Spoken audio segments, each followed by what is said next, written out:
high-level event. It's an absolute pleasure to host this event alongside our dear friend, the UN Secretary-General. And I want to begin by thanking the high-level champions and the Marrakesh Partnership. Nigel and Gonzalo have thrown themselves into this role with energy and commitment.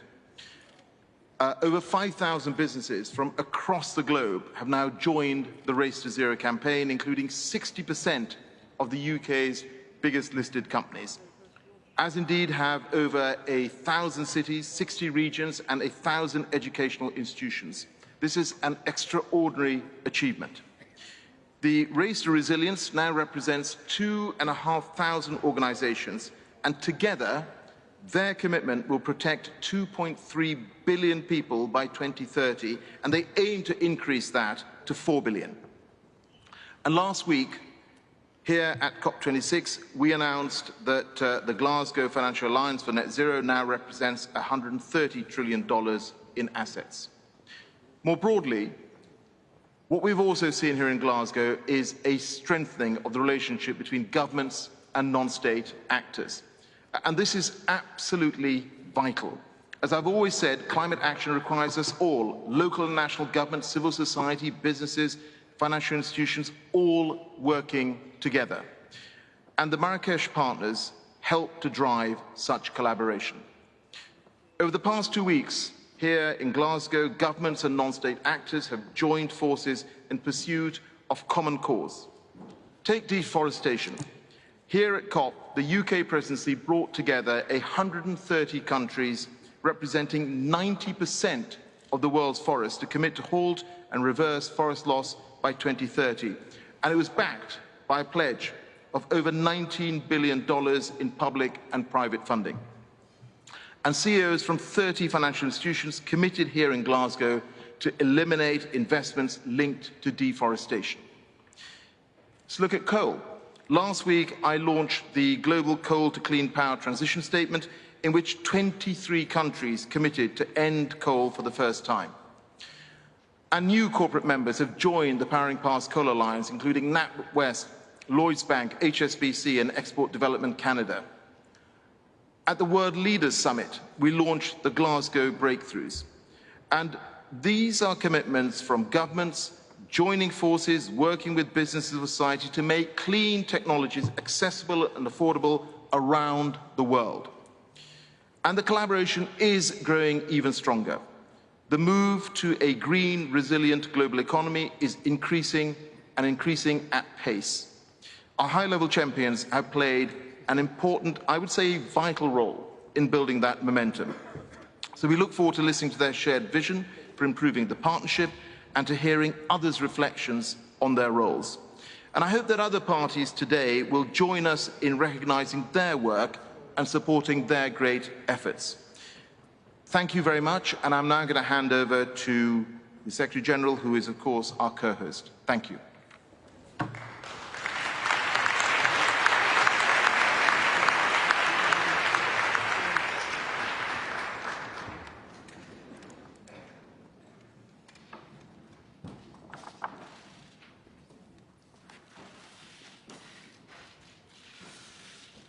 Colleagues, friends, this event, perhaps like no other at COP26, underscores a core truth. The climate action struggle requires all hands on deck. It is everyone's responsibility, and you are showing the way. I am inspired by the mobilization of civil society, by the moral voice of young people keeping our feet to the fire, by the dynamism and example of indigenous communities, by the tireless engagement of women's groups, by the action of more and more cities around the world, by a growing consciousness as the private sector aligns balance sheets and investment decisions around net zero. I thank the high-level climate action champions, Gonzalo Munoz and Nigel Topping, and so many others for your efforts. You are indeed racing to a better world. And governments need to pick up the pace and show the necessary ambition on mitigation, adaptation and finance in a balanced way. We cannot settle for the lowest common denominator. We know what must be done. Keeping the 1.5 goal within reach means reducing emissions globally by 45% by 2030. But the present set of nationally determined contributions, even if fully implemented, would still increase emissions by 2030. According to the latest joint analysis of the nationally determined contributions by UNEP and UNFCCC, we remain on a catastrophic temperature rise track well above 2 degrees Celsius. So net zero pledges require rapid, sustained emissions cuts this decade. And I welcome the recognition of this fact in yesterday's US-China cooperation agreement that I consider an important step in the right direction. But promises ring hollow when the fossil fuels industry still receives trillions in subsidies as measured by the IMF, or when countries are still building coal plants, or when carbon is still without a price, distorting markets and investor decisions. Every country, every city, every company, every financial institution must radically, credibly and verifiably reduce their emissions and decarbonize their portfolios starting now. Dear friends, while it's far from enough,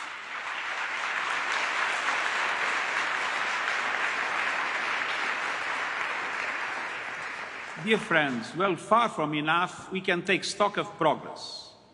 Last week, a number of countries committed to working collectively to halt and reverse forest loss and land degradation by 2030. Year 2, we need meaningful concrete action and results in the 2020s. More than 1,000 cities around the world have committed to reach net zero by 2050 or earlier, sometimes far earlier. Our host city, Glasgow, has set a 2030 deadline. The Net Zero Asset Owners Alliance, the gold standard for credible commitments and transparent targets, is managing $10 trillion in assets and catalyzing change across industries.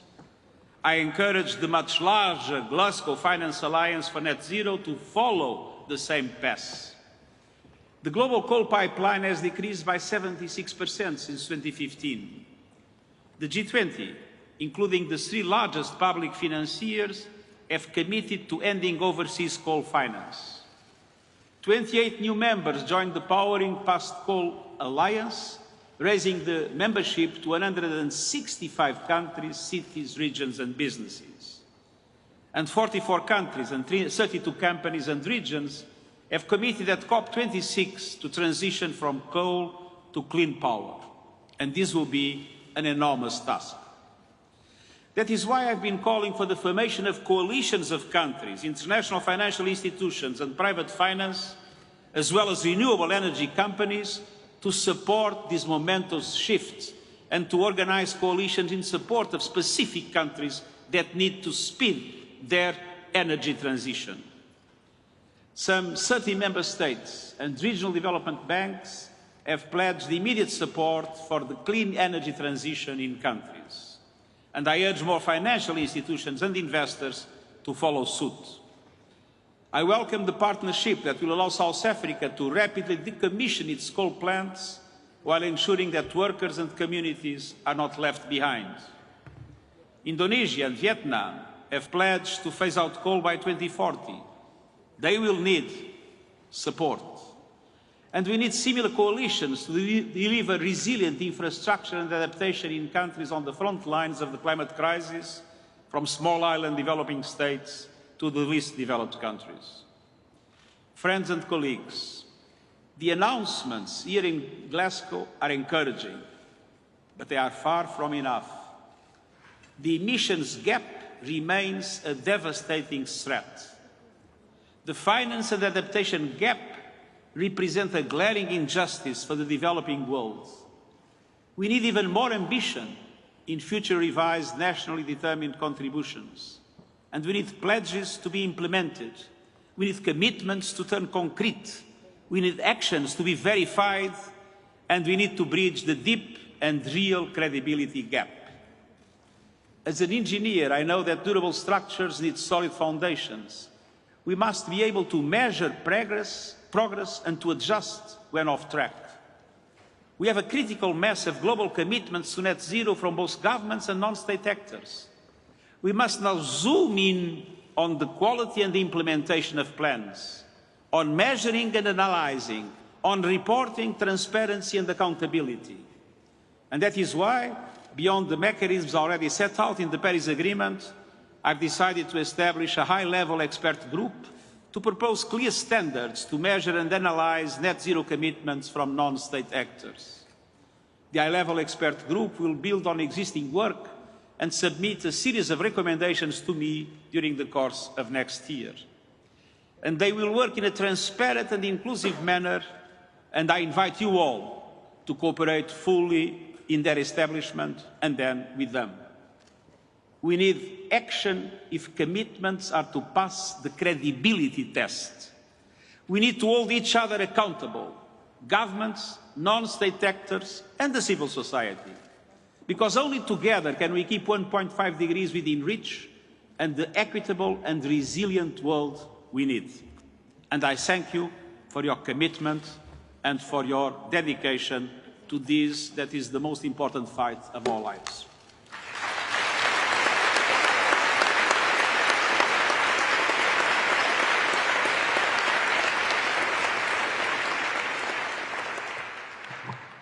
Thank you, Excellency. I now pass the floor to Mrs. Patricia Espinosa, the UNFCCC Executive Secretary. Thank you, Chair. Thank you, dear Co-President Alok Sharma. Thank you, Secretary General Guterres. It's really an enormous pleasure for me to be able to sit here in front of all of you with the climate champions, Nigel Topping and Gonzalo Munoz. Thank you. I have really testified how much they have been working over these last 2 years. And it's really incredibly encouraging to see all of you here. I think this is the best attended event on global climate action that we have had since it began after Paris. The same is true of the multiple events that have been taking place in the climate action zone.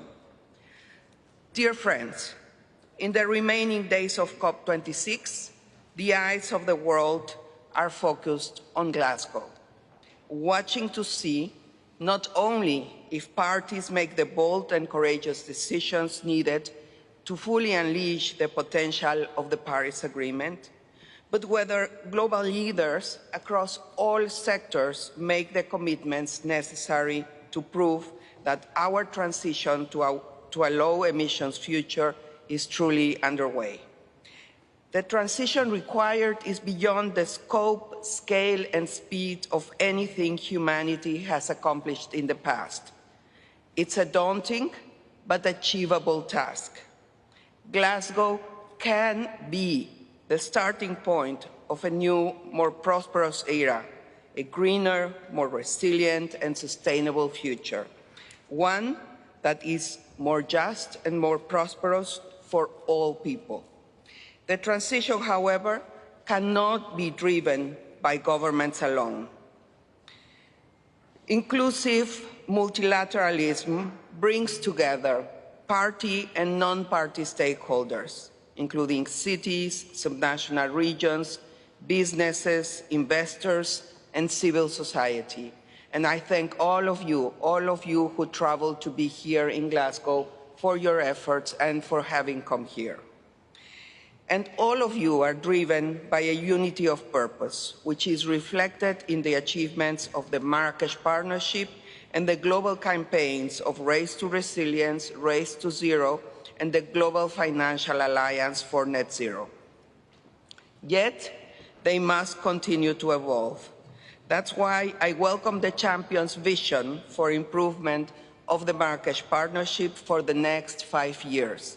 One, showing the clear path ahead to significantly reducing global emissions and scaling up finance. It is vital that the issue of solidarity is included in this discussion. We cannot repeat the mistakes of history. when great transition and change have resulted in people and entire nations falling by the wayside. We know that government and business leaders must work together with non-party stakeholders, including unions, to help provide the policies and programs that will facilitate solidarity with vulnerable communities whose reality keeps getting worse and worse. I do want to end by thanking our climate champions, Gonzalo and Nigel, for their tireless effort and dedication throughout not only this COP, but 2 very, very challenging years. Dear friends, our efforts to address our climate emergency do not end in Glasgow. Where one chapter ends, a new one begins. We will work harder than ever because we must. We have no other choice. I look forward to continue working with all of you to drive the transition to a better, greener, healthier, and more resilient world. Thank you.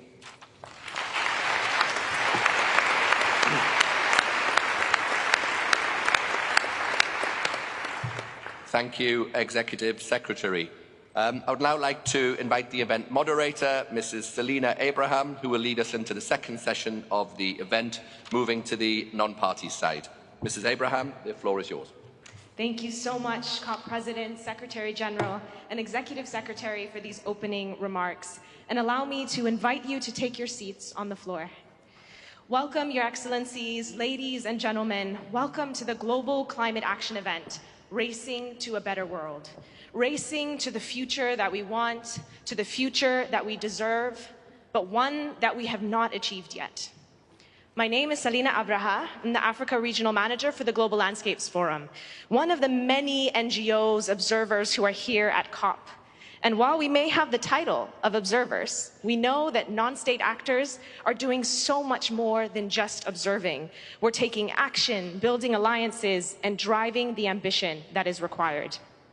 So to everyone around the world who doesn't have a seat at the negotiation table, this event is for you. In the next 2 hours, we are going to look at the momentum and the action that's being driven by all facets of society, from young activists to city mayors, so that we can harness this power to move quicker towards our climate goals. But before we dive into this rich discussions ahead and the program that we have for you, I would like us all to take a deep breath. It's been a very long few weeks. I know there's been a lot of work that's been put in, and this is our moment to really take some self-reflection.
Thank you, everyone. This is our opportunity to reflect on the progress that we've made to date, to ask ourselves how far have we come and whether we have gone far enough. And to have this conversation, I'm really excited to join the climate champions. Nigel, Gonzalo, allow me to do a quick recap of your work. which has happened over 2 years. You've launched the improved plan for the Marrakesh Partnership. You've also launched the Yearbook for Climate Action.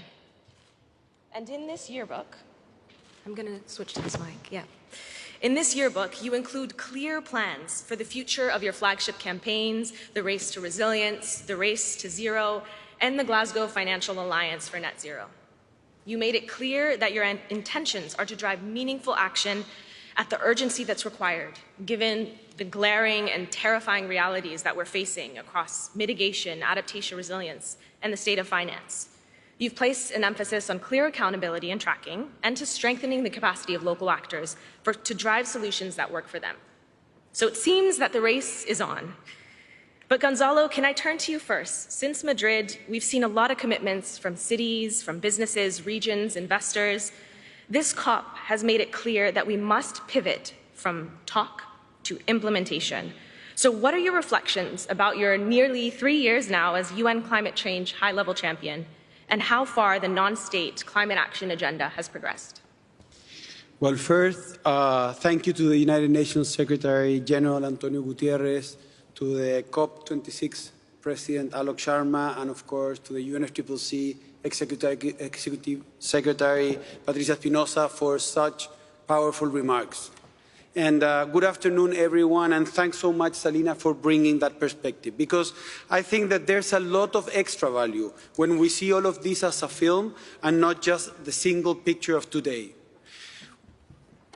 What I would like to do now with all of you is to really watch the film of those 3 years that you've been mentioning, because for me, it all started right after Katowice, where we know that there were still some questions about the importance and the relevance of following science. We knew that. And many of us were sharing the same level of frustrations. So the Secretary General in that same year, 2019, called all of us to get aligned under one concrete goal: to keep the 1.5 alive. And that, with the leadership of the UNDP and the UNFCCC and Chile, that's why we launched the Climate Ambition Alliance that particular moment that was somehow the birth of the Race to Zero, putting together, in that case, commitments coming from states and also from non-state actors from all around the world, all of them committed to a net zero 2050 world. That was one of the key initiatives of the Secretary General 2019 Climate Summit. Let's be honest then around what we really were thinking about the expectations at that moment, only a little bit more than 2 years ago. At that time, there were just a bunch of probably 10 companies globally committed to this trajectory, and we were trying at that time to bring another 10. During the summit, we were really proud with working with the UN Global Compact and their initiative, the Business Ambition for 1.5 initiative, of having achieved 97 companies joining this trajectory. So take a look. We've moved from an expectation of another 10 to having reached 97 to having now more than 5,000 companies from all around the world, all sizes, all regions, all sectors of the economy, all of them committed to a net zero 2050, but at the very latest. All of them setting... Thank you. Thanks to you. And thank you, Secretary General, for that inspiration. All of them know that it's all about how rigorous their decarbonization targets will be. They are setting rigorous decarbonizations aligned with science-based targets. We went from some 100 cities at your summit, Secretary General, to more than 1,000 cities, as the Secretary General mentioned in his remarks, thanks to the work of ICLEI, C40, and GCOM. The commitments frame coming from the subnational regions, the states and regions at a local level, were done at that time, and still some of them under the Under 2 coalition. Under 2 meaning under 2 degrees. This week, that coalition has changed the name to be a net zero coalition. That is massive. That coalition represents more than 50% of the global economy. And of course, we have seen now also the financial institution, the financial sector globally, finally getting aligned and putting climate in the center of their agenda, as well as we're seeing nature finally taking the level of relevance that should have always had.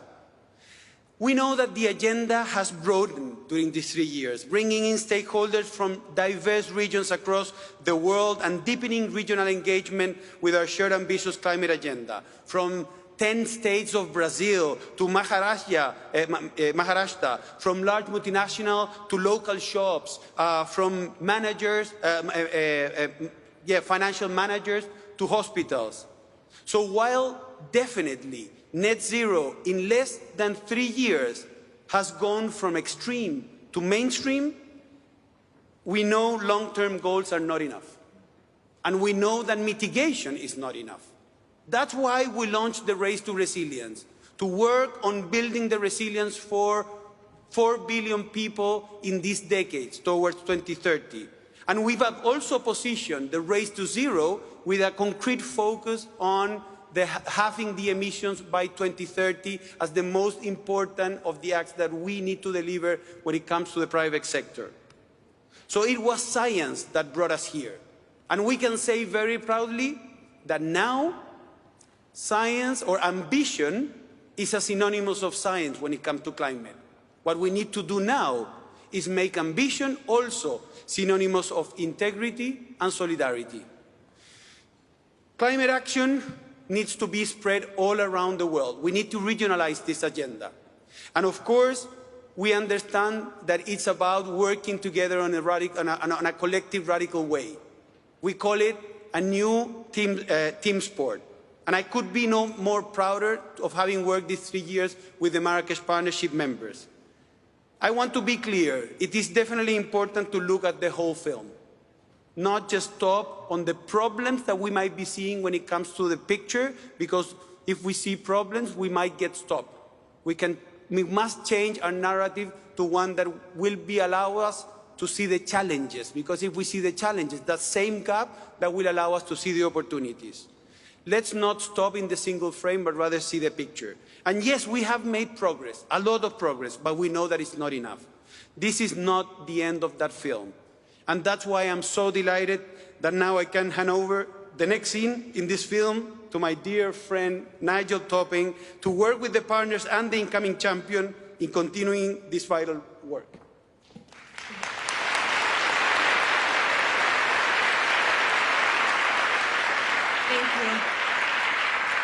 Thank you so much for demonstrating, really how the agenda has grown. And as you shared, what once seemed radical is now mainstream. So we can have faith in what will happen in the future.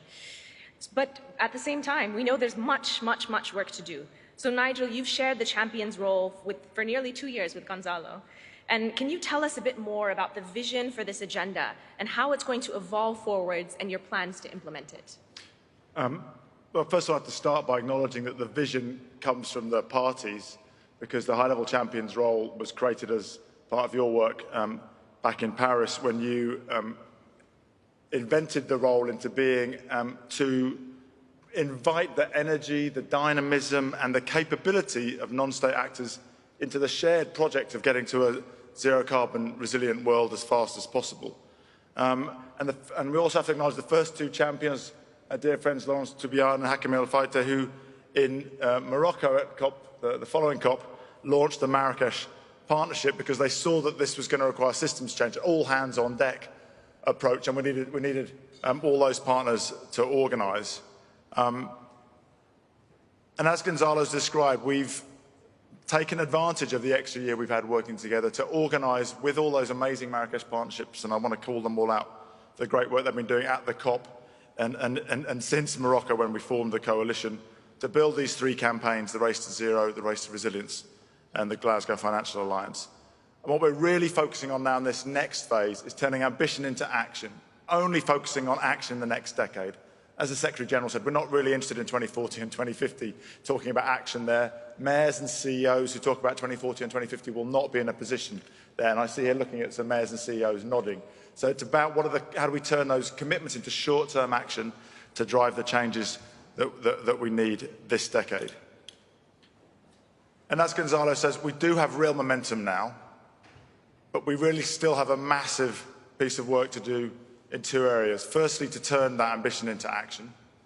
It's not the same saying we're going to do something as doing it, hence the emphasis on accountability.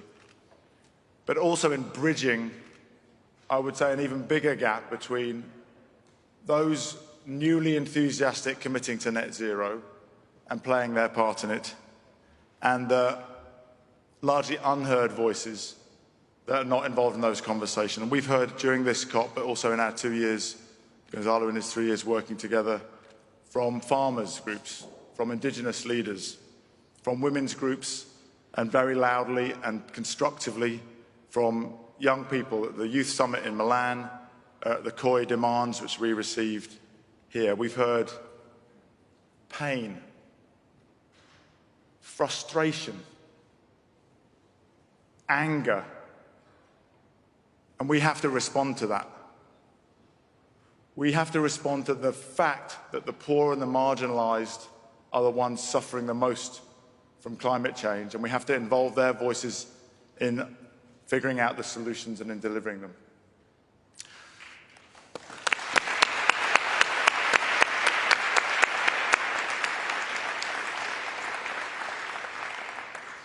So how do we go forward? In Madrid, in 1CP25, I've learned a bit of negotiations jargon along the way.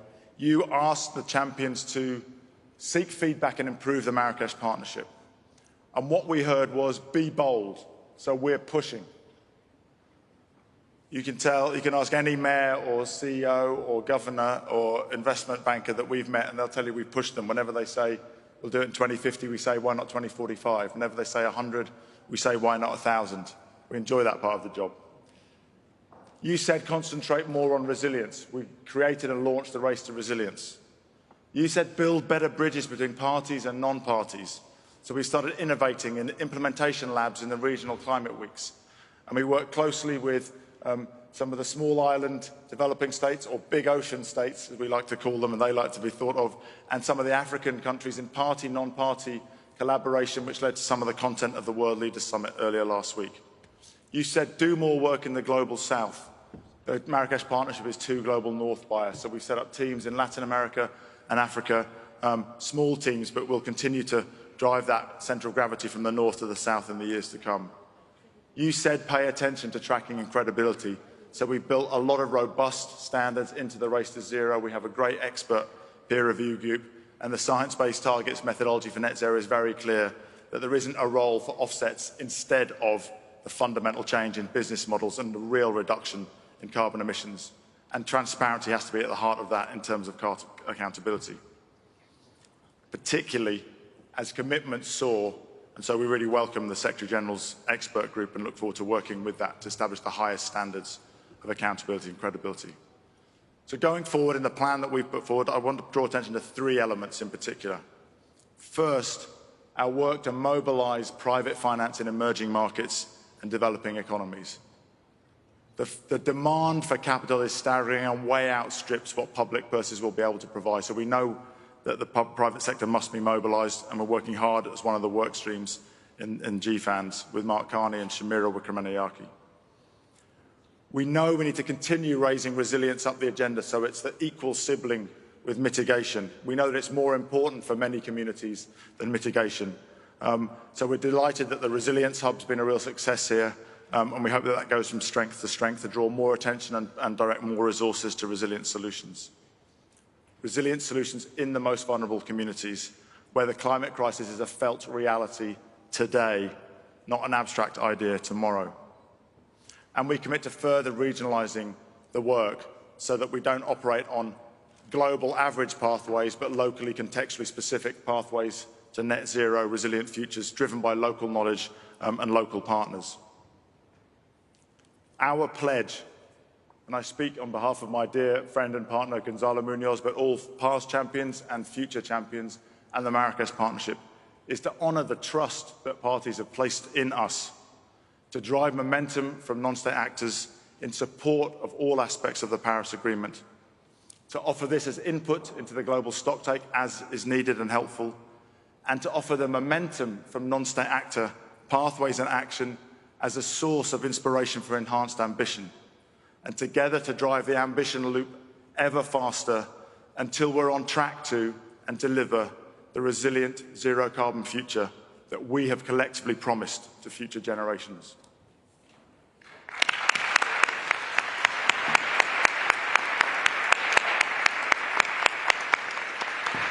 Thank you so much for laying out really how far we've come, how far the agenda has progressed, but also sharing a vision to the future, whether that's enhancing private finance in emerging economies or looking at how we can drive this climate action through a regionalization approach driven by local knowledge. And I have the opportunity now, Nigel, you will be leading the next panel. We'll get to dive into more frank conversations. So Gonzalo and I will leave so you can welcome your next panel.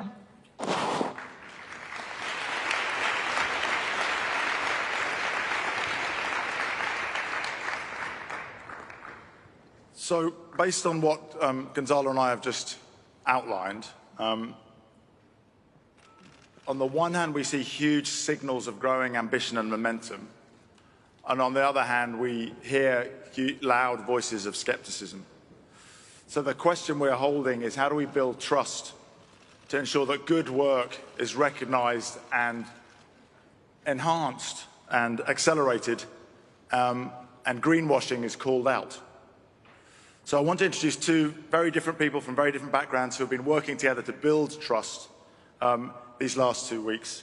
I'm delighted to be joined on stage by First Minister and co-chair of the Under-2 Coalition, Nicola Sturgeon, and youth climate activist and founder of the Africa-based Rise Up movement, Vanessa Nakate.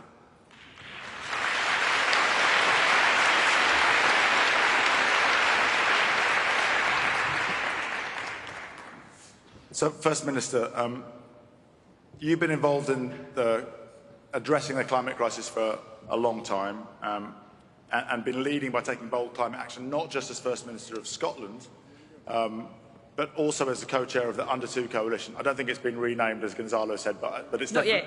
Not yet. But the membership standard, the bar's been raised. Can you share some reflections on the progress you've made, both at home, but also in building this international collaboration?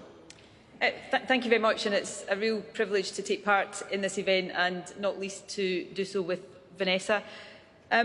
We've made significant progress at home, but we've not gone far enough, and I think it's really important that I recognise the need to go further and faster and take that responsibility seriously. But Scotland has halved emissions already, so we're halfway to net zero, but we've got to get the next half of the journey. We've got a target of net zero by 2045, but I'm very mindful of the comments that have been made already that targets about 2045 or 2050 are meaningless unless we all do what is required by 2030. So recognising that obligation to reduce global emissions by 45% by the end of the decade in Scotland, we've got a responsibility to go further and faster. We've set a 75% reduction target by 2030. It will be tough to achieve, but we have legally binding annual targets that we must report against.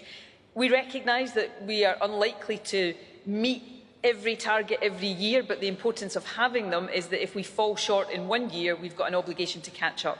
So we're trying to lead by example, recognise where we are doing well, but where we need to do further, and bring that ambition to the Under-2 Coalition, which I'm delighted to see is now a net zero coalition, committed to collectively achieving net zero by 2050, but getting there individually as quickly as possible. But again, rigour, accountability is important, which is why the Secretary-General's announcement on a task force around accountability for non-state actors is so important. And part of the reason I'm sitting here with Vanessa is that I recognise that people like me, our feet do need to be held to the fire, and spending a bit of time over COP with Vanessa has reminded me of the need to constantly push ourselves and challenge ourselves to do ever more difficult things. Great, thank you, First Minister.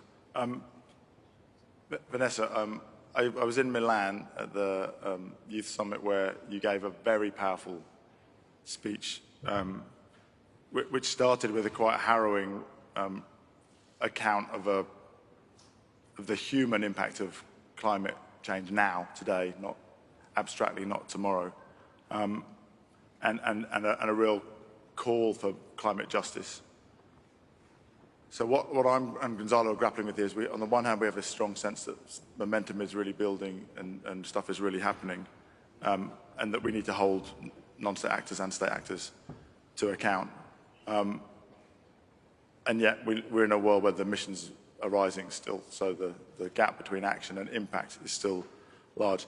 How do you think we can navigate the gap between those most affected and not seeing the change, and this sense that momentum is really starting to build now? Thank you very much. We are, as United Nations Secretary General Antonio Guterres recently said, on the verge of the abyss. As the IPCC report said, the science is now unequivocal. The latest available science tells us that in order to avoid the worst impacts of the climate crisis, we must reduce global CO2 emissions by somewhere between 7% to 11% this year and next year, and every year after until we get to zero. So what are we doing to pull ourselves back from the abyss? Countries have come to COP26 to make new pledges to reduce their emissions.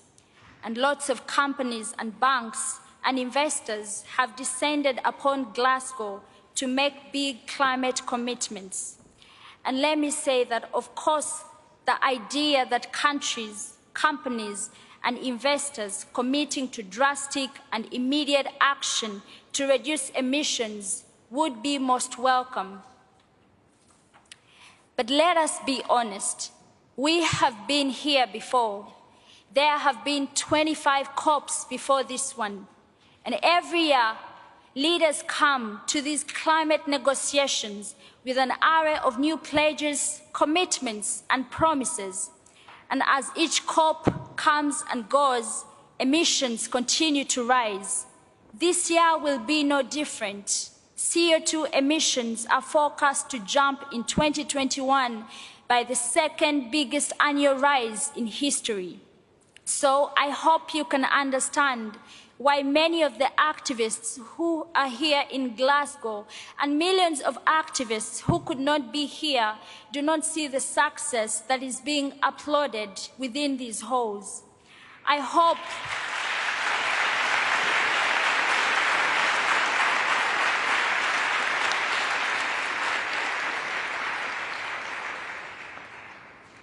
that you can appreciate that the 9 million people dying every year from breathing toxic air, from fossil fuel-driven air pollution, do not have decades to wait for oil, gas, and coal to be phased out.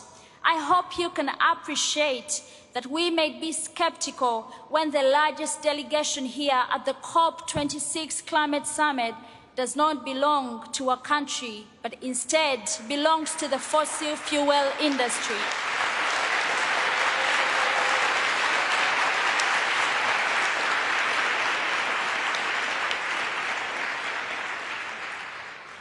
I hope you can appreciate that where I live, a 2-degree world means that 1 billion people will be affected by extreme heat stress.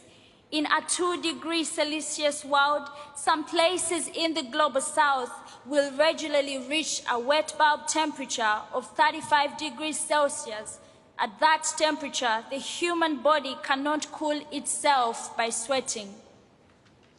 At that temperature, even healthy people sitting in the shade will die within 6 hours. We see business leaders and investors flying into COP on private jets. We see them making fancy speeches. We hear about new pledges and promises. But we are drowning in promises. Commitments will not reduce CO2. Promises will not stop the suffering of the people. Pledges will not stop the planet from warming. Only immediate and drastic action will pull us back from the abyss. So we have some who are already starting to call COP26 a success. But a few days ago, a climate action tracker report showed that COP26 is actually putting us on a pathway for a 2.4 degrees Celsius world. And this is our problem. We have two pathways.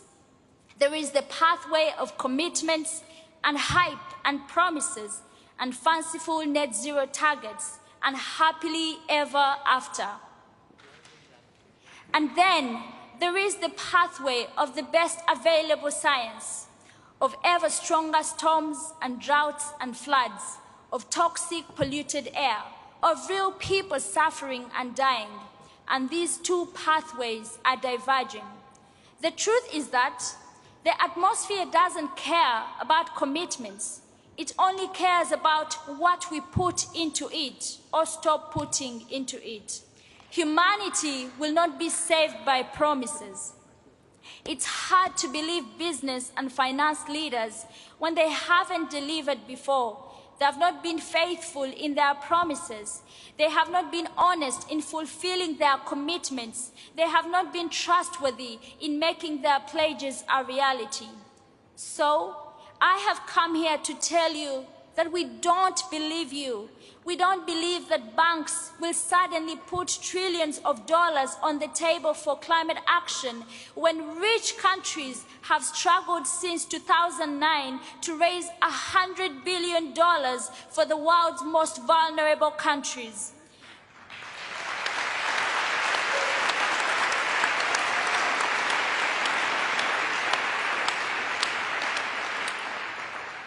We don't believe that promises made by financial companies to end deforestation will actually prevent trees from being cut or burnt down. We simply don't believe it. But I am here right now to ask business and finance leaders, show us your faithfulness, show us your trustworthiness, show us your honesty. I am here to say, prove us wrong. I'm actually here to beg you to prove us wrong. We desperately need you to prove us wrong. Please, prove us wrong. God help us all if you fail to prove us wrong. God help us. Thank you.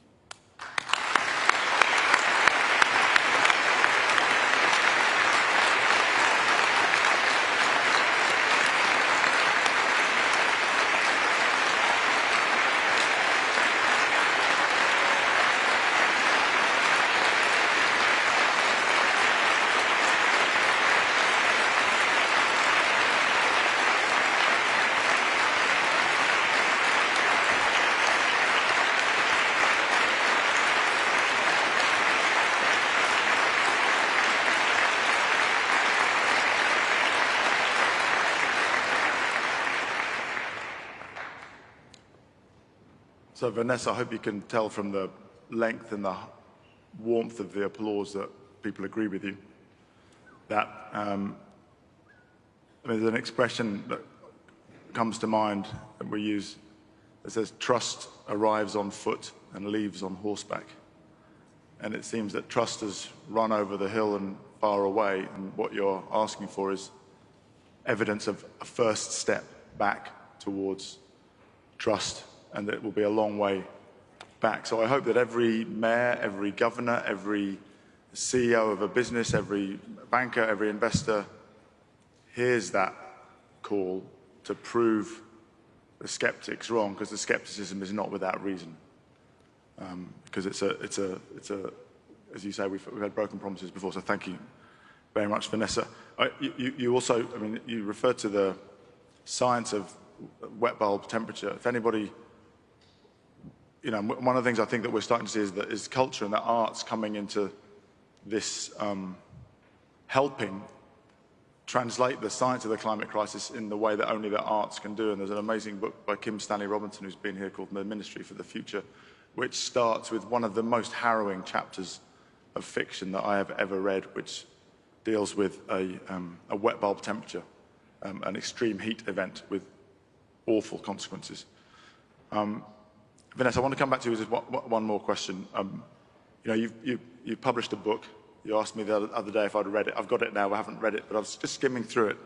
And, you know, you highlight unheard stories and untold voices. You talked about Mama Mugabe, the plantain saleswoman, and how her life was affected by COVID. So you have a skill of bringing the abstractness of promises and climate science into daily lives. And, you know, we've had lots of help in that with some of our ambassadors and friends. And on this stage, Tasneem Messop and Clover Hogan spoke very passionately. Salim Hook and Sheila Patel have helped us with this as well, to really emphasize the need for more support for the communities for whom the climate crisis is a reality now. You are particularly eloquent on this subject in Milan when you talked about the need for more emphasis on loss and damage. Could you put that in, tell us where that comes from a personal perspective? Yeah, thank you. Loss and damage is something that is happening right now in so many communities across the global south. And as we head on a pathway of 2.4, I can say that is a death sentence for so many communities that are already on the front lines of the climate crisis, communities that didn't cause the climate crisis, that are least responsible. Historically, Africa is responsible for only 3% of global emissions, and yet many Africans are suffering some of the most brutal impacts fueled by the climate crisis. So with the rising global temperatures, with the changes in weather patterns, people are losing so many things. Loss and damage is happening right now. I have given a number of stories, personal stories of what I've seen, of what people have told me. And to us, you know, finance has been promised, you know, for mitigation, for adaptation, but we need a separate fund for loss and damage, because finance for adaptation is critical, finance for mitigation is critical, but for many of us in vulnerable countries, we cannot adapt anymore to the climate crisis. We cannot adapt to lost identities. We cannot adapt to lost cultures. We cannot adapt to lost histories as the climate crisis is sweeping and washing everything away. We cannot adapt to lost biodiversity, and we cannot adapt to extinction. We cannot adapt to starvation. So as the climate crisis escalates, communities are losing their farms, communities are losing their homes, people are losing their businesses, people are losing their livelihoods, their cultures. This is why it's important to see that a fund, a separate fund for loss and damage is put in place, and it's a start to know that, it's a good start to know that Scotland has put in some money on that fund, and it recently doubled the finance for the fund to 2 million. Yes, and this is just a start, and we want more businesses, more countries, more investors to put money in this loss and damage fund, because we need finance for communities that are on the front lines of the climate crisis.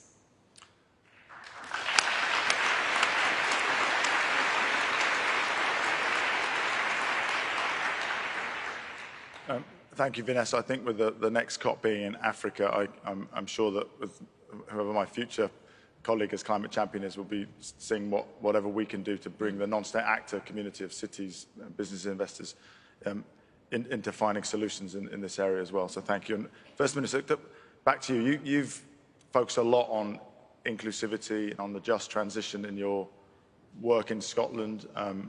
You've partnered with the Climate Justice Resilience Fund. Vanessa's talked about some of your contributions, which you've doubled today. Can you say a little bit about the role of solidarity, both within and between nations and communities, in making this transition real? I would put it stronger than solidarity. Rich developed countries like this one owe an obligation, a debt to developed vulnerable countries, because we've created climate change, we've benefited through generations from the emissions that have been pumped into the atmosphere, and countries like Vanessa's are right now paying the price. Finance is key to this, not as an act of charity, but as an act of reparation. And I would say two things, echo entirely Vanessa's comments about the $100 billion a year commitment. There's many things that Glasgow has to achieve, and I hope we will see them achieved over the next 48 hours or so. But one relatively straightforward thing that should be achieved, and there is no excuse for not achieving, is meeting that $100 billion commitment. It was made 12 years ago. It will be shameful if we come out of this COP without that commitment being met in full. And we can't. And for rich countries, that should be relatively easy to do. So to world leaders, I'd say, please don't miss that opportunity. And we must, mitigation, adaptation, hugely important, but countries are suffering right now the loss and damage of the impact that is being felt now, and we have to step up and recognise the obligation we have to countries to help deal with that. Scotland has tried at this COP, given we're the host country, to put loss and damage on the agenda for the first time. Loss and damage must now be on the agenda of every COP from here on, but more than on the agenda. We must start to see real money delivered to this. It is, again, I'm glad that Scotland has made the commitment, but we must see more countries come forward. It is not good enough that there is one country, and only one country in the world, that has made any financial commitment to this. So this has to be something that we see real progress on. It's not too late at this COP. Scotland's a small country. Our contribution is always going to be tiny in a global scale. But we had already, coming into this COP, made a commitment to double our Climate Justice Fund and set money aside for loss and damage as well. Today, we've announced we're not going to double it, we're going to treble it. And why are we doing that? To send a message to every world leader around the negotiating table: step up in Glasgow and let the rich countries start to pay their debt to the developing and vulnerable countries across the world. It is no longer good enough, and there is no longer any excuse for not doing so.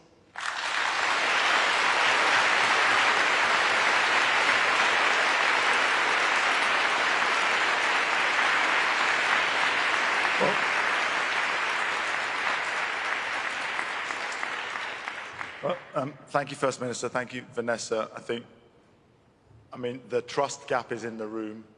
Now we have lots of big promises, and we have a call to prove the doubters wrong. And I think also your last illustration is an example of why non-state actors, a rather clumsy term, meaning everybody who's not a party to the agreement, are non-party governments, businesses, all have the ability to drive this ambition loop faster by doing something maybe more ambitious than the national governments who do have a seat at the table. So thank you so much for your frank and really helpful reflections to illuminate the challenge we have going forward.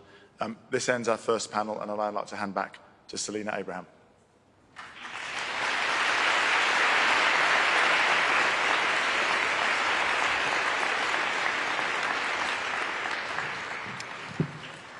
Thank you so much, Nigel, First Minister, and Vanessa, for that conversation. I think we all felt the waves of emotions coming through just from listening to this conversation, and I invite us to sit in it. Yes, we have our commitments, but we also have the demands of our people. We have our visionary plans, but we also have the responsibility of taking care of the most vulnerable. So as we sit in this real and raw human emotion, we need to channel it, to be energized, to go beyond what we think is possible and do what is absolutely necessary. So I want to introduce this next panel that'll build on this conversation about building trust that has been lost, rebuilding relationships that have been broken, and understanding that what actions we need to take moving forward. So I'd like to now welcome Gonzalo back to the stage, and to also invite Ana Lucia Vilela, the president of the Alana Foundation, Sadiq Khan, mayor of London and incoming chair of C40, and Manuel Pulgar Vidal, who's the global lead on climate and energy at WWF. Welcome.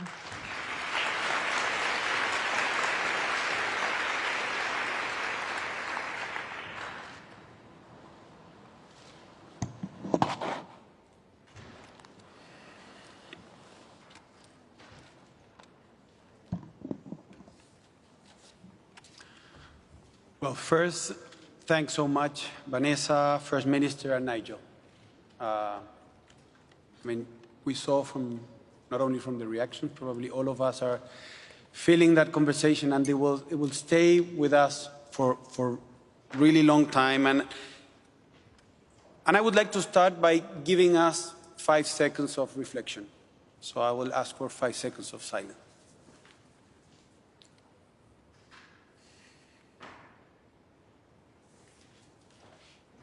So the invitation is now to listen deeply about what we've just heard and analyze how we can build from this and hold ourselves accountable, right? That's what it's all about.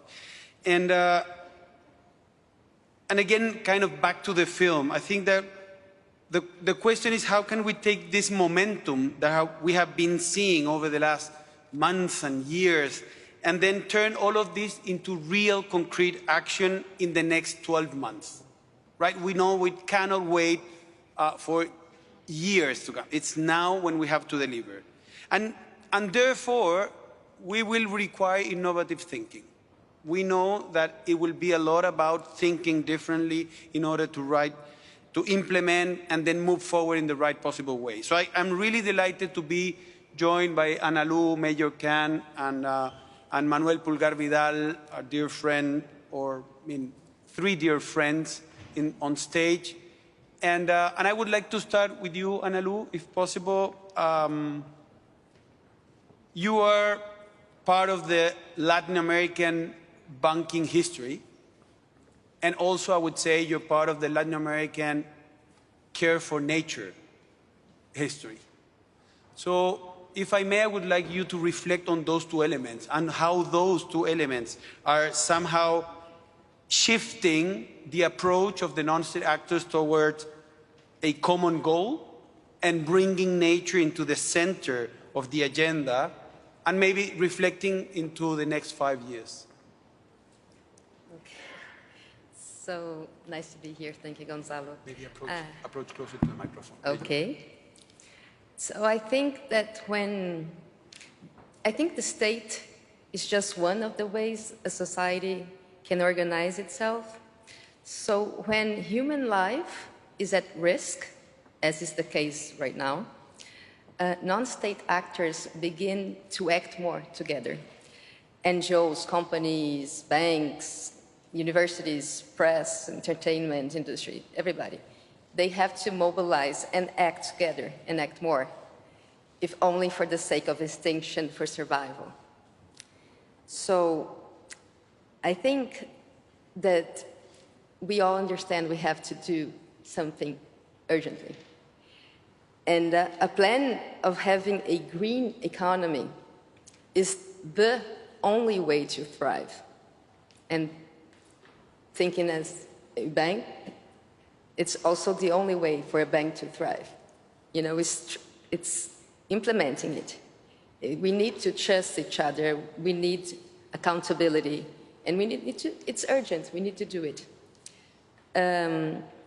At Itaú Bank, we clearly understand that we will only achieve a sustainable future if we build everything together with our clients and in a collaboratively, with all stakeholders. It's impossible to give one step further without sharing, without doing it together.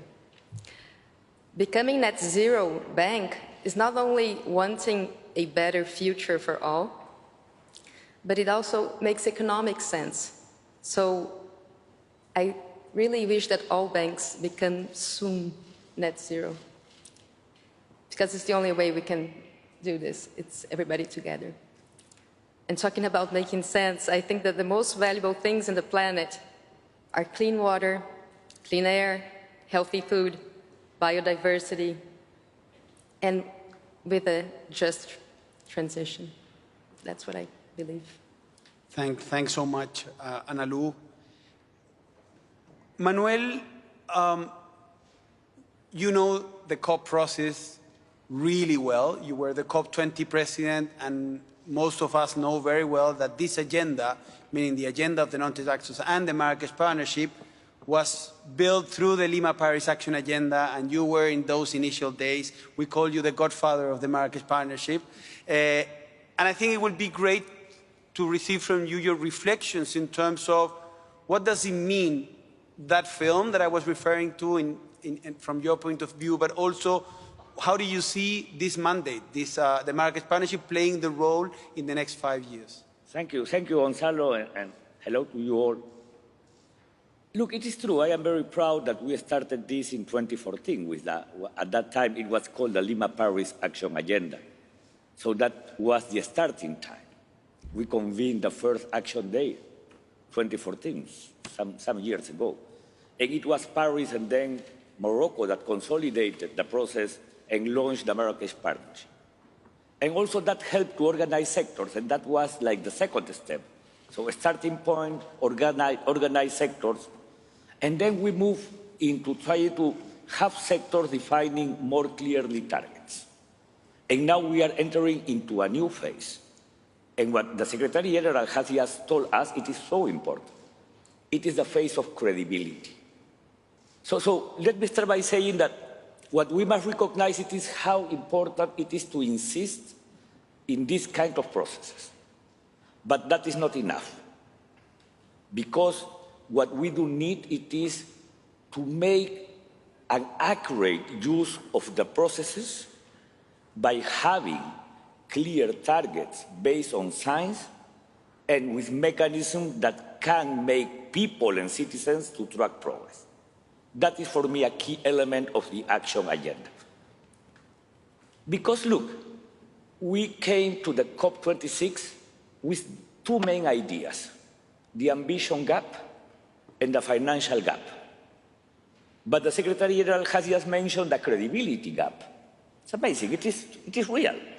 The people is on the street demanding for credibility. And that is something that I am sure that based on the mandate and the new Marrakesh Partnership 2.0, that can be addressed by this platform. But by the end, friends, that depends not on the two champions. Great friends, really congratulations for all what you have done. But depends on the implementation, that it is related to the actors. Because now I am used to thinking there are three options, no more than that. Or we keep this process alive by using it in an accurate way, by being clear and by promoting credibility, or we will receive regulations, impositions, and mandate by the law and by the rules, or worse than that, it will be courts that will demand us to act. So depend on us. So if we really want to keep this process alive, to really keep this joint effort in between the public and the private, to exploit the potential of the Marrakesh Partnership in this new phase, we do need to play our part. If not, we know what it could be the consequences. So we have the mandate, we have the new Marrakesh Partnership 2.0, that it is a fantastic one, and congratulations again, but depend on us of continue building this credibility by promoting clarity. The people is demanding clarity. Let me finish by saying, the lack of credibility, it is putting more people on the streets. So what we do need is to recover the people into the process, to recover that hope. And it is just by doing that that we will give a new impulse to the process. If not, we are going to damage our own process. It is in our hands, but depends on all of us.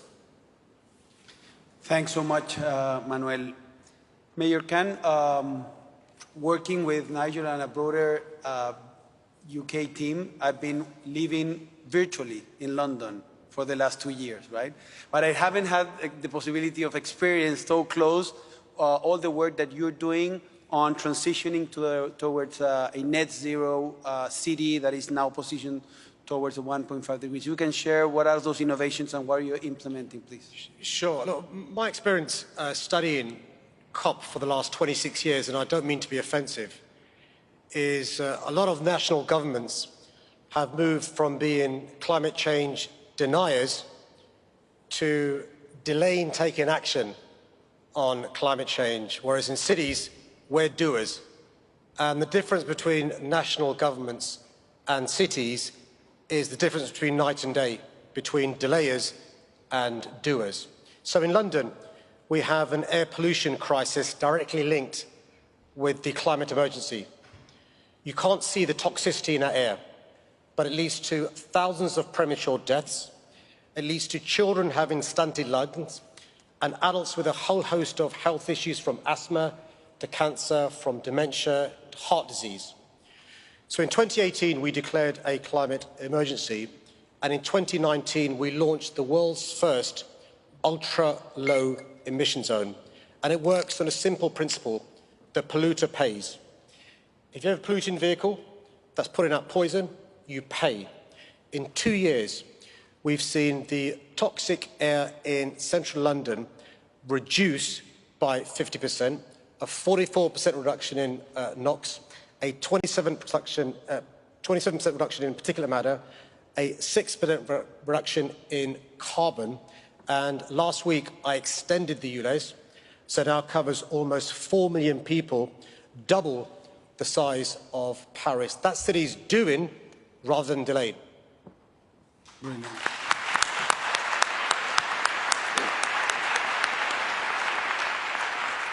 Thanks so much, Mayor. And I will go back now to you, Manuel, to take that and say, well, when it comes to scaling this globally, what do we need to unlock to rapidly scale commitments like the one Mayor Khan has just referred to, and even Alu with the bank? How can we scale that globally? Look, in this time in which we have to implement clear actions, I think that there are some key principles. I am sure that you all have seen this meme that is saying, "I will quit alcohol in 2050. It is true, it sounds a joke. It is exactly the same. So the point is, how can we connect the long-term vision with strong and real short-term actions? That it is about. And because of what the Secretary General mentioned of this credibility gap, I think that we have to frame those actions, in my point of view, in 5 key principles. The first one is that it must be oriented to real reductions. That is key. That is a priority. No excuses, no alternative mechanism to divest or to avoid, to fulfill with our top obligation. The second one is that we must push actors to define targets based on science. And we know that we have SBTI, it's a great mechanism, but for sure it is not mandatory. So how can we encourage actors to join SBTI? To in some way sanction to them that are not willing to join SBTI, or whatever it could be, that body that will define the science, the targets based on science. The third principle is that it should be within the value chain. So the real reduction, it must be focused in scope 1, 2, and 3. And nobody should be able to go beyond the value chain if they had not first defined their targets within the value chain. The fourth principle is that it must be a rights-based approach. So any mechanism must be based on defending and protecting rights. That is key. Many people is thinking that many of the mechanisms have been developed to affect rights, and for sure that shouldn't be the way. And the fifth principle is that it must have MRB mechanism, because transparency and ways to verify are a key element of this. So if we are able to agree in those 5 principles, I think that we can make and scale up this agenda in a strong way. Thanks so much, Manuel.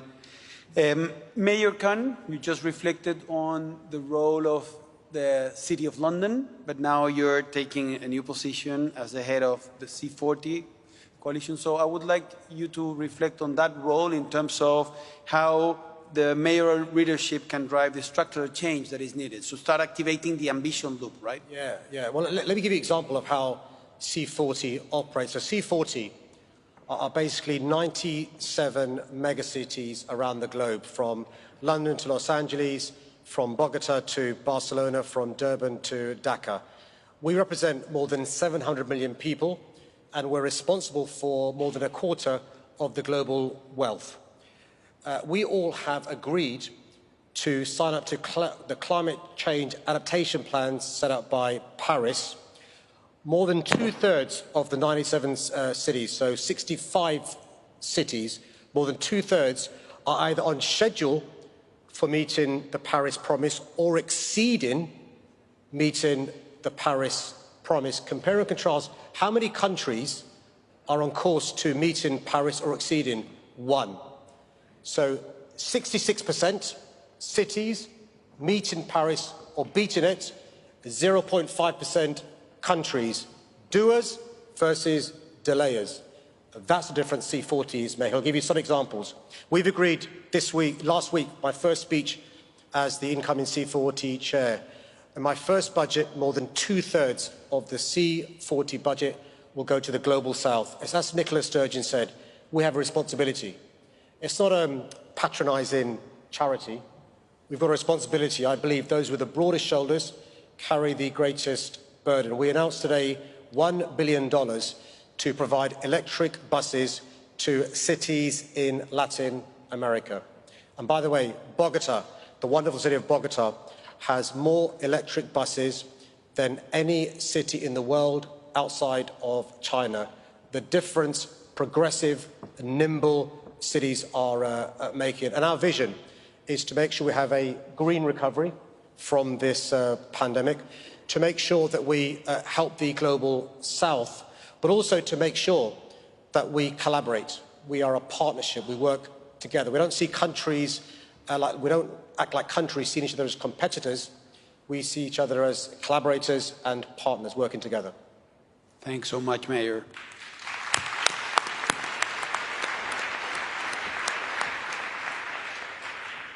Ana Lu, we know each other for a long time, and I can share with the audience that I first met you as one of the co-founders of Maria Farinha Films, a B Corp in Brazil with your husband, Marco. Then I got to know you because you're one of the co-founders of Instituto Alana, one of the most important institutes working on mobilizing the right type of education and culture and giving the base for the early stages of education in kids in different parts, at least in Brazil and also in Latin America. But then I got to know that you were also one of the co-owners of the biggest bank in Latin America. So for me, it was a beautiful surprise in that sense. And I would like you to reflect on those three hats that you can share with the audience, because I think that we're confronting a paradigm shift. Some things are changing, and that is offering the opportunity of having and setting a new culture of how all of those elements can be integrated into the trajectory to a net zero resilient world.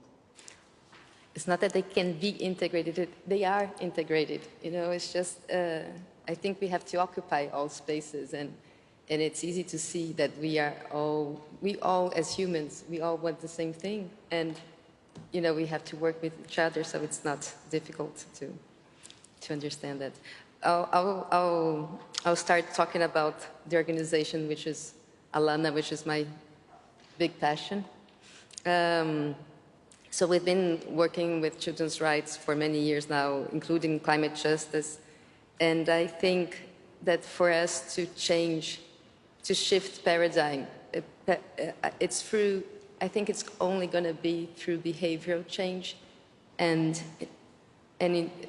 lots of technology, including innovation there. Everywhere. It's not just for the kids or youth, but it's on companies, banks. We have to shift, you know, the way, our behavior. We have to. And talking about technology, I'll start with technology. I just wanted to say that I think it's so important to invest in technology. I really think it's going to help us. We, at Alana, we fund the Rainforest X Prize, which is a global competition that will improve technologies for biodiversity assessment. And our goal is to reveal the value of the standing forest and to accelerate bioeconomy.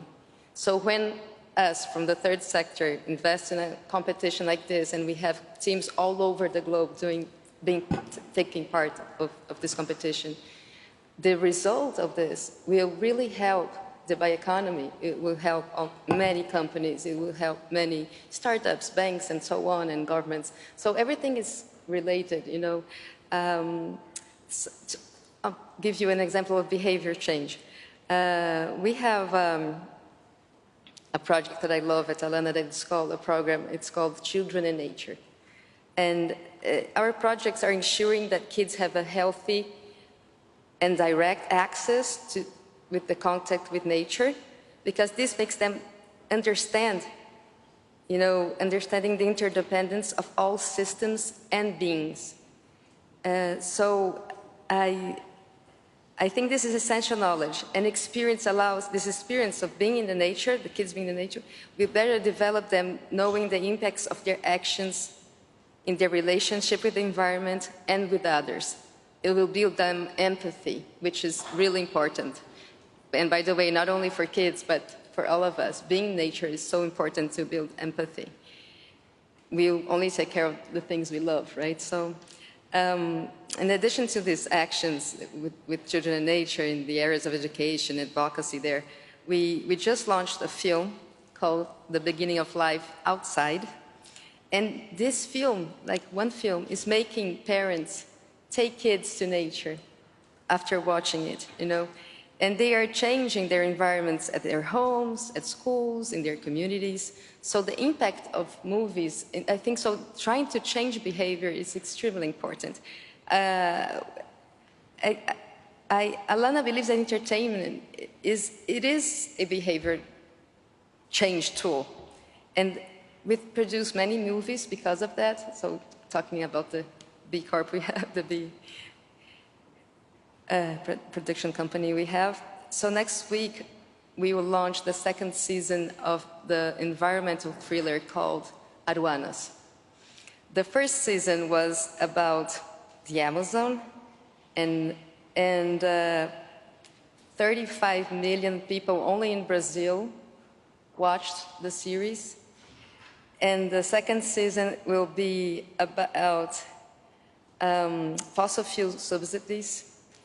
And so in the first one about the Amazon and river contamination due to illegal mining, these are topics that have been discussed here at COP. So I think it's extremely important for everybody to understand what we are discussing here, so that they can advocate and take part of the problem and the solutions, right?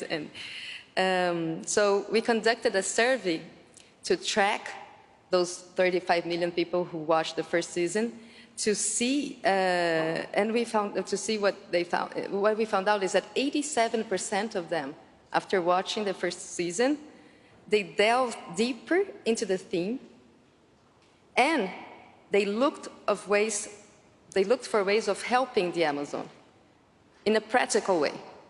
So that's how one of an amazing tool we have. So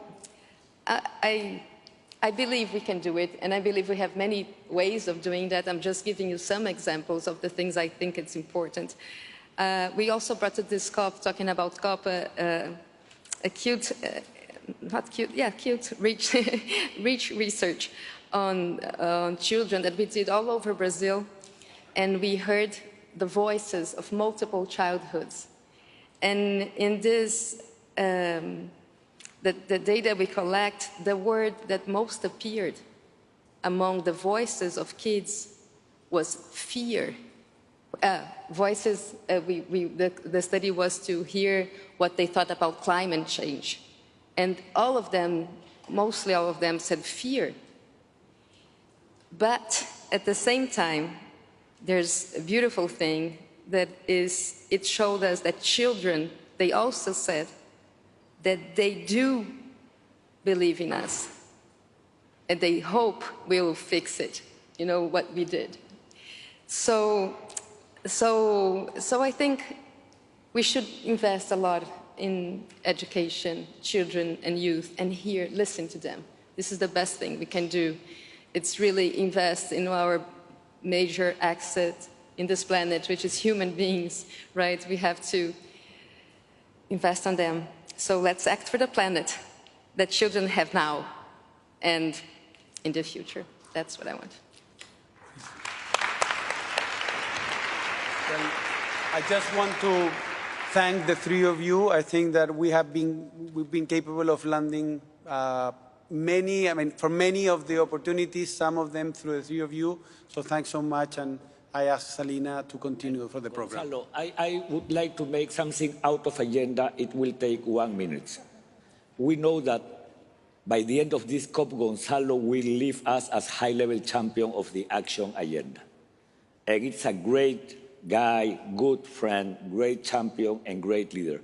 And I think that we all can give a friendly and warmly farewell with a big applause to all your work.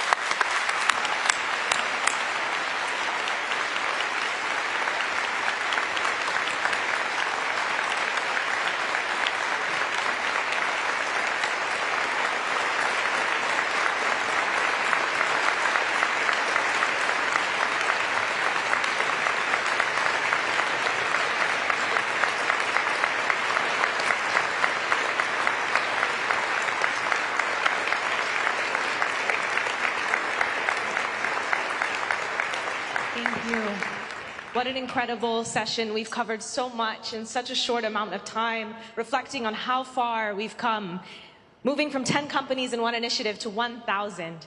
There's no doubt that, as Mayor Khan said, this non-state actor agenda is full of doers. So we have heard, the importance of science-based targets, ways that we can really rebuild trust and accountability and build credibility so that we can not only prove Vanessa wrong, but to save our planet in any sense of dignity we can have as climate leaders. So I want to now transition. I'm so pleased to conclude this part of the session and now hand over to Federica Fricano, who's the Vice President of COP26, to moderate the responses from the parties.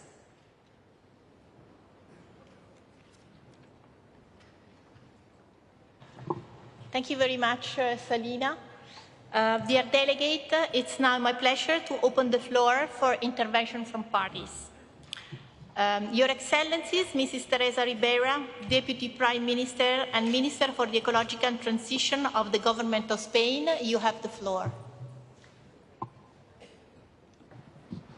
Thank you. Thank you so much, Federica. And I also want to join Manuel in these congratulations and gratitude to Gonzalo. Gonzalo has been quite instrumental, helpful, and an open mind that allows us to understand to what extent we need to work together. I think that this is the main point, the main additional point we have got along this year. Remember, in Madrid, we were talking about the possibility of extending the mandate of the champions.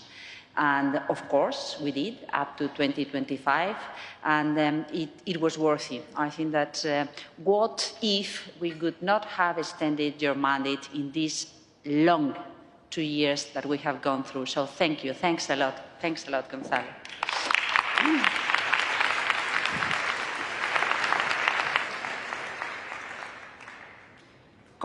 More comments about this, couple of additional ideas. The first of them is that what we are tackling with is credibility and our trust and confidence on our capacity to change things, understanding that this is not just a mission, even if the responsibility is huge on the side of national governments.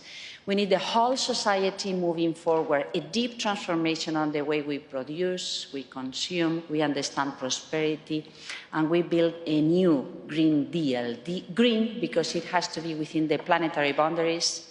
Deal, because we need justice, we need commitment, we need engagement from companies and corporates, we need engagement from the society, we need intergenerational justice, and within the same generation in different countries, within the same societies. And this is a role that needs to be played and needs to be facilitated in this context of the global action agenda. And I think that we have learned a lot on how to tackle the difficulties and the challenges. We need to feed into the hope and the positive envy, the willing to do more and quicker.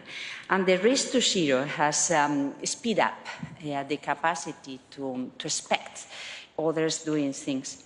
But we also need credibility in the way we measure and we provide inputs to the society, because we need citizens supporting and asking for more and not having doubts on what the different engagements and promises and targets mean. So we need action. It is a race, it is credibility, it is action, paving the way for a different future. And I think that providing energy to feed up into this race is something that we need to do together. So I also think that the commitment from the Secretary General saying that he will be providing some additional inputs to ensure that we can trust what it is being said by different corporates on what they commit to do, it is important. And my very last comment is dealing with this idea of moving in different aspects and providing platforms to think differently and to innovate. I think that social innovation is also very important, and what we have been doing in this Race to Zero, that it is not challenged anymore by anyone. We need to race to zero, is also social innovation and governance innovation. So thanks a lot, and of course, count on us, count on Spain to keep on going. Thank you.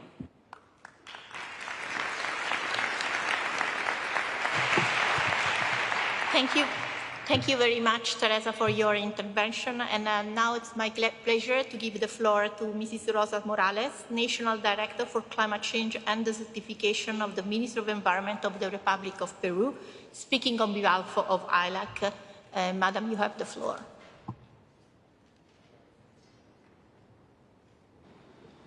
Muchas gracias, señora presidenta. Como usted ha dicho, el Perú tiene el honor de realizar esta intervención en nombre del grupo de los países ILAC, Chile, Colombia, Costa Rica, Guatemala, Honduras, Panamá, Paraguay y el Perú. En primer lugar, queremos destacar y agradecer el arduo y constante esfuerzo que los campeones de alto nivel para la acción climática, Gonzalo Muñoz, representante de la Presidencia de Chile, miembro de ILAC, y Nigel Topping, representante de la Presidencia del Reino Unido, bajo cuyo liderazgo se ha logrado una aceleración exponencial de la participación en el incremento de la ambición y acción de los actores no estatales en reducir emisiones de gases de efecto invernadero hacia la neutralidad del carbono y el incremento de la capacidad de adaptación y resiliencia a los efectos del cambio climático, siempre manteniendo este balance entre mitigación y adaptación. Este bienvenido liderazgo se construye sobre la base de iniciativas previas, en particular a partir de la Agenda de Acción Lima-París, iniciativa conjunta de las presidencias peruana y francesa de la COP20, lanzada en la COP21 en Lima, que destacó y movilizó la acción sólida de empresas y otros actores no estatales en la reducción de las emisiones de carbono y el impulso de sociedades resilientes. Recibimos con mucho interés la visión a 5 años de la Alianza Marrakech para la Acción Climática Mundial, que busca, entre otros aspectos, mejorar los mecanismos de enlace y participación con los actores no estatales, presentada por los champions de alto nivel. Asimismo, confiamos que las campañas Race to Zero y Race to Resilience, lanzadas desde la última COP en Madrid, seguirán movilizando a una comunidad cada vez más creciente de actores no estatales, tanto de ciudades, regiones, actores de la sociedad civil y empresas. Esta COP ha demostrado que los actores no estatales, en su diversidad, ya están asumiendo un liderazgo cada vez más creciente e importante. Iniciativas tales como el Resilience Hub, apoyado por el Gobierno del Perú, es una muestra efectiva de ello. Por lo tanto, damos nuestro pleno respaldo a la visión de 5 años para la Alianza de Marrakech para la Acción Climática y cuenten con nosotros para lograr su implementación. Muchas gracias.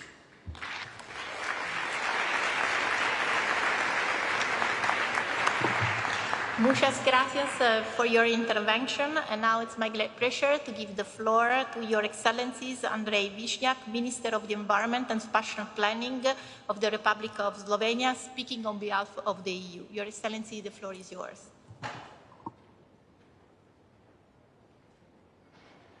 Ladies and gentlemen, I have the honor to deliver this statement on behalf of the European Union and its 27 member states.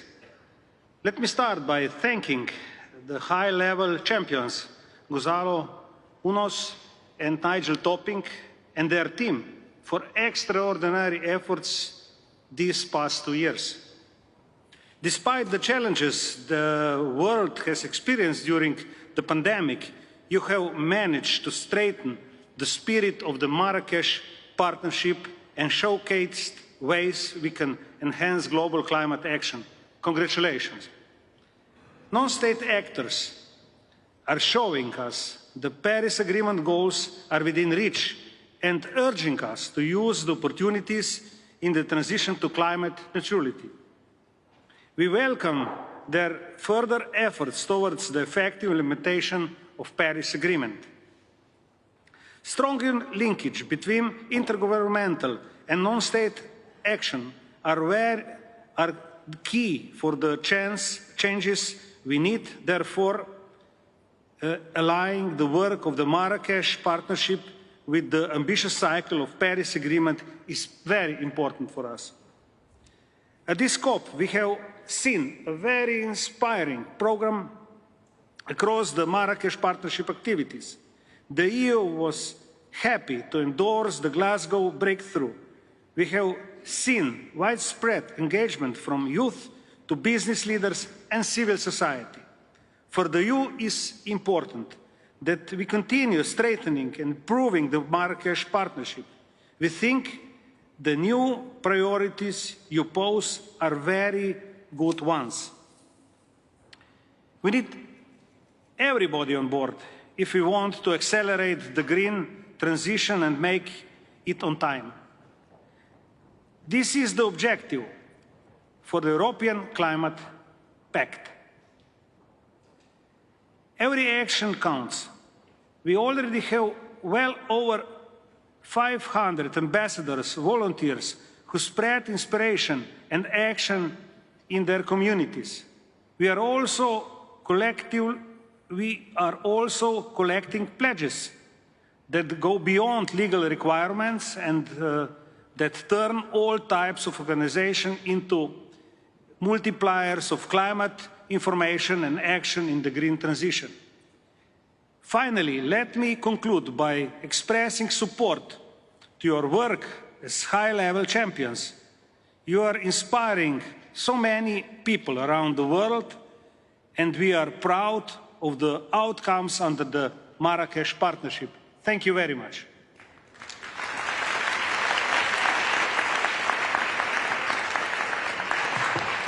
Thank you, Minister Višnjak, for your intervention. It's now my pleasure to give the floor to Mrs. Milagros Marina de Camps, Deputy Minister of Planning, International Cooperation and Climate Change of the Ministry of Environment and Natural Resources of the Dominican Republic. Speaking on behalf of our houses. Madam, you have the floor. Thank you very much. Excellencies and colleagues, I am delivering this statement on behalf of the Alliance of Small Island States, AOSIS. I know that we often open with that line, but I want for a moment to explain why the high-level champions and the Marrakesh Partnership is critical to my group of countries. While we know that the effects of this climate crisis will impact all states, the early effects are being felt most acutely in the small islands. We are already seeing sustained and substantial impacts on our economies, livelihoods, and societies. 1.5 degrees is not just a target, but a necessary precondition to our continued existence. But the recent NDC synthesis report was clear that the current level of ambition in the NDCs is neither sufficient to meet the net zero pledges nor to get on a 1.5 degree pathway. Quite simply, we are not doing enough and not doing enough in the near term. For small islands, near-term action is critical. Greater action by states and non-state actors alike is critical. and so the work of the Marrakesh Partnership is critical. This alignment between the needs of small islands and the work of the Marrakesh Partnership is not an accident. AOSIS was the earliest and potentially strongest supporter of what would become the Marrakesh Partnership. Many elements, including the champions themselves, were first conceived in AOSIS submissions. This is not to take credit for Marrakesh Partnership, but rather to make this point. AOSIS spent years thinking and working to establish this stream of work, but even in our wildest dreams, our final outcome was never as robust, comprehensive, or effective as the Marrakesh Partnership is today. The work of the champions over the past 3 years has been without end, and we would hope that the parties reflect our thanks in the COP decisions. The 5-year vision on improving the Marrakesh Partnership released by the champions earlier this month is an excellent response to the extended mandate given to them at COP25. In particular, we would like to highlight 3 things. First, regionalizing the Marrakesh Partnership is critical. We need increased engagement of the Global South, both state and non-state actors, in the work of the Marrakesh Partnership. Regionalization will enhance engagement and effectiveness. It should result in new multi-stakeholder alliances that spur global and regional transitions in sectors like tourism and expanding technologies like green hydrogen. Second, the increased focus on adaptation, including the race to resilience, is also welcome. For many small islands, our potential for mitigation is limited, but our need for adaptation is very large. Increasing the engagement of non-state actors in adaptation work can only help us in becoming more resilient. Third, we appreciate how the work of the Marrakesh Partnership has begun to align with the ambition cycle in the Paris Agreement. We have long thought that increased action by non-state actors and increased information on mitigation and adaptation potentials can lead to greater ambition from states. Finally, on behalf of the 39 states of AOSIS, we would like to thank our 2 high-level champions, Gonzalo and Nigel, for their work and enthusiasm. You have injected new life into the Marrakesh Partnership. We hope and expect that this renewed Marrakesh Partnership will help us get on a pathway to 1.5 degrees. We thank you.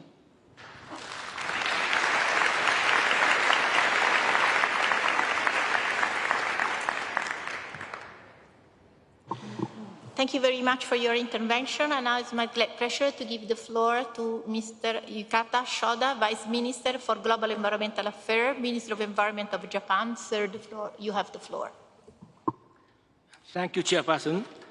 Japan would like to congratulate all ambitious activities by the high-level champion and non-party stakeholders across the world under the Marrakesh Partnership, demonstrating the clear pathway towards a net zero world.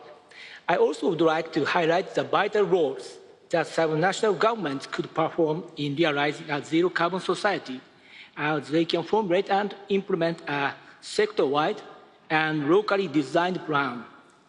In the case of Japan, the national government formulated a comprehensive roadmap for pushing local communities to achieve net zero by 2050.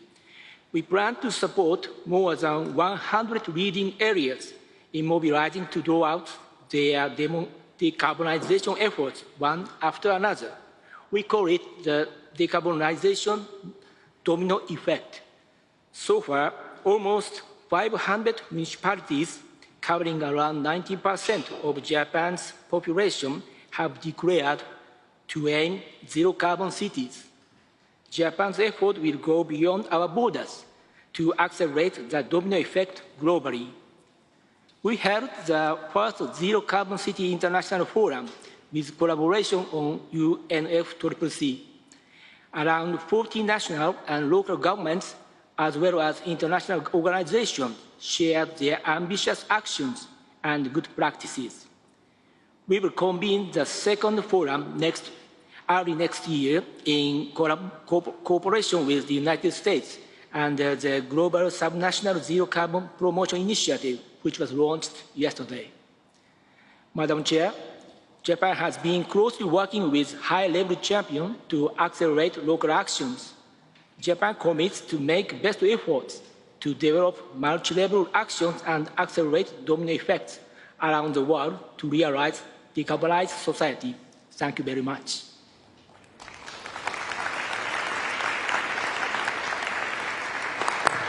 Thank you very much, Vice Minister, for your intervention. It's now my pleasure to give the floor to Mr. Jonathan Pershing, Deputy Special Presidential Envoy of the United States. You have the floor. Thank you very much, Madam Chair.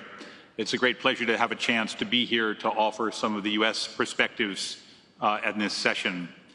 I'd like to start off by really congratulating our high-level champions and their really extraordinary teams for the work that we have seen that they have undertaken. It's an extraordinary array of events that they have overseen over the course of this last year. I think from our perspective, some of the most significant things that have happened at this COP are not ones that will be fully recognized in the cover decision because they fall outside of the remit of all countries, but are substantial activities from subsets. Players in the corporate community, in civil society, in other elements of our governments at the city and the state level.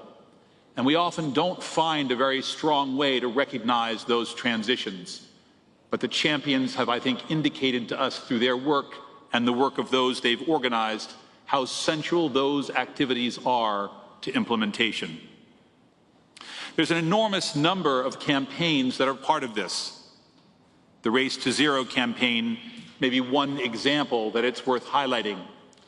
This is, after all, where we are collectively trying to go, and mobilizing the greatest possible group of players in support of that agenda is the work that we have seen carried forward. I would say these commitments are important in their own right in amounting to a vigorous all-of-society response to the climate crisis. But they also strengthen the confidence of governments to raise their ambition. And they're a vital component of the overall package from Glasgow. This success is certainly testament to the value of integrating non-state actors and the overall action agenda into our process, a very strong proof of concept. We welcome, Madam Chair, we welcome and support the champion's vision for strengthening the Marrakesh Partnership. This kind of process needs to go forward stronger than ever to deliver what we must deliver on the ground.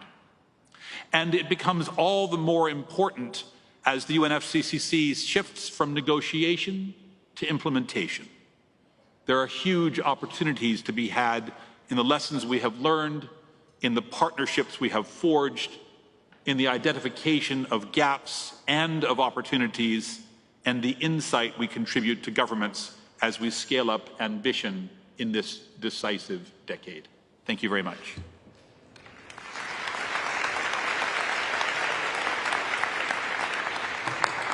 Thank you, Mr. Pershing, for your intervention. And now it's my pleasure to give the floor to Mrs. Mari Elena Castillo Marcical, Deputy Head of Delegation, Climate Change Directorate, Ministry of Environment of Panama. Madam, you have the floor. Good afternoon. Panama will take this opportunity to channel the voice of the global youth. We are indigenous leaders, lawyers, researchers, organizers, and artists. We have changed laws, amended constitutions, and defended land through social media, direct action, and divesting millions. We decide elections. We pressure you into agreement in Paris, yet we are excluded from full engagement for its implementation. This must change. This is a message for state and corporate leaders. We are not going anywhere. We will use our growing power to hold you accountable. You say your actions are ambitious, but your ambitions keep us on track to a fatal 2.4 degrees of warming.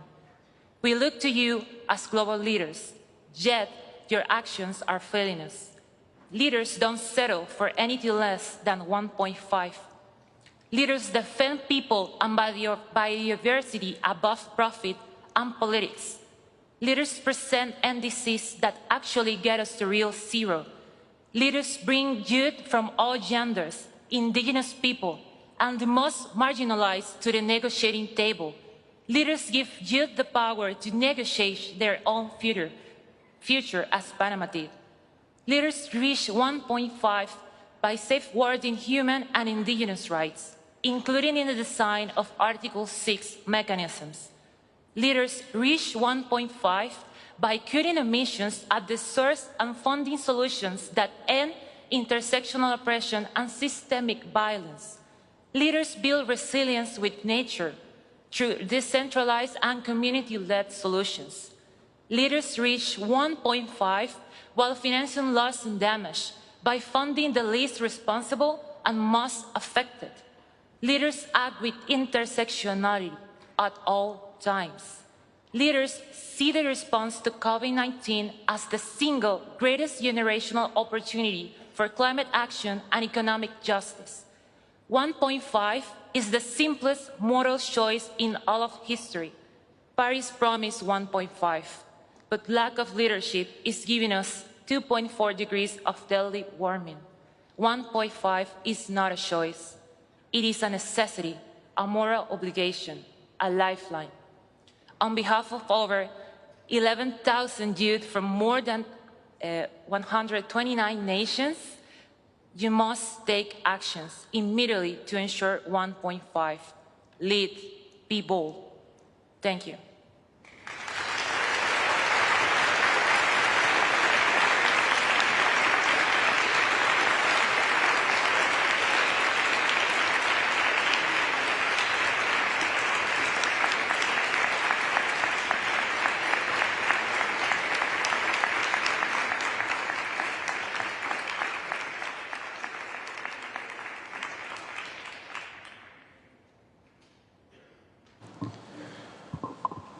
Madam Chair, delegates, friends, I'm moved, I thank you, and I'm tension because we cannot declare any kind of victory.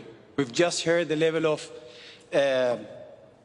challenges that we're still facing, and we know that it will be, as Sheila Patel says very well, the poor woman of the world, the one that will decide whether we succeed or not. But also, if there's a small understanding of we having done something good, there's no possibility of success when it's individual. So success, if not shared, is a defeat. So I just want to thank all of you. I've been working with the most brilliant person in the world, Midnight Topping. The size of the heart and the mind and the passion of this individual will lead us in front next year with, I would expect, a fantastic champion from Egypt towards the implementation of this plan and towards the implementation of the Paris Agreement.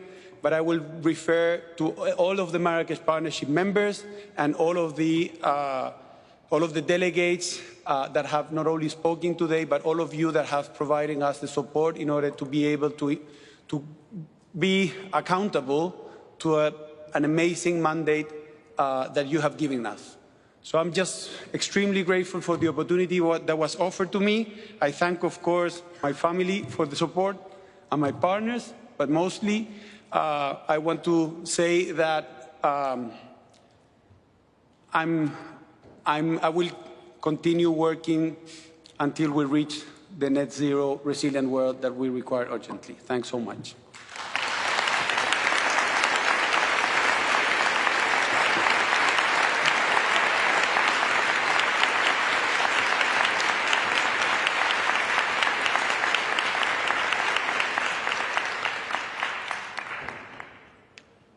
Madam Chair, delegates, friends, everybody who's watching, Gonzalito, mi amigo para siempre. First of all, I want to thank Gonzalo. It's a matter of real sadness to me that he steps down tomorrow, but as he said, he can run, but he can't hide. He's going to be involved in this agenda forever, as will I be. I want to thank all the courageous voices who hold the mirror up to us to remind us that despite the fact that we are making good progress, we're still woefully short of what future generations deserve and are demanding. And I want to repeat my promise to you as parties and to all the observer groups and all the young people alive today and to come that we, Gonzalo and I, past champions, future champions and all the Marrakesh partners commit to honour the trust that you, the parties, have placed in us to drive real change in the real economy and the real world forward, and to deliver on the promise of the Paris Agreement. It's been an honour to work closely with my dear friend Gonzalo for the last nearly 2 years, and I look forward to working very closely with an African champion to accelerate action on mitigation, on resilience, and on the means of implementation. And I thank you all.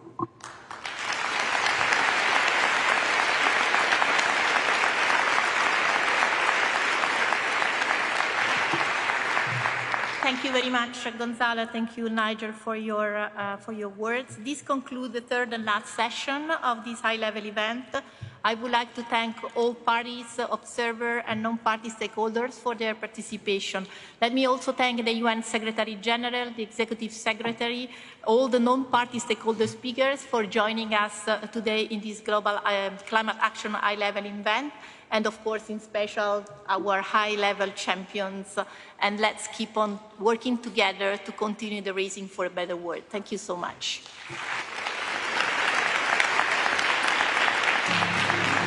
Everything is connected on this planet, from the tiniest creatures producing the oxygen in the ocean to us breathing it here on land. I'm seeing greater dialogue and connections and action between public sector, private sector, development partners, and various stakeholders. Rapid collaboration means bringing the whole system to the room towards a true energy transition.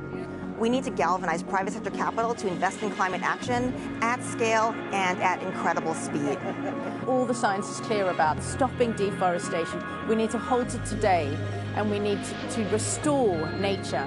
We must also acknowledge that keeping 1.5 alive requires us to keep adaptation and resilience as a top equal priority.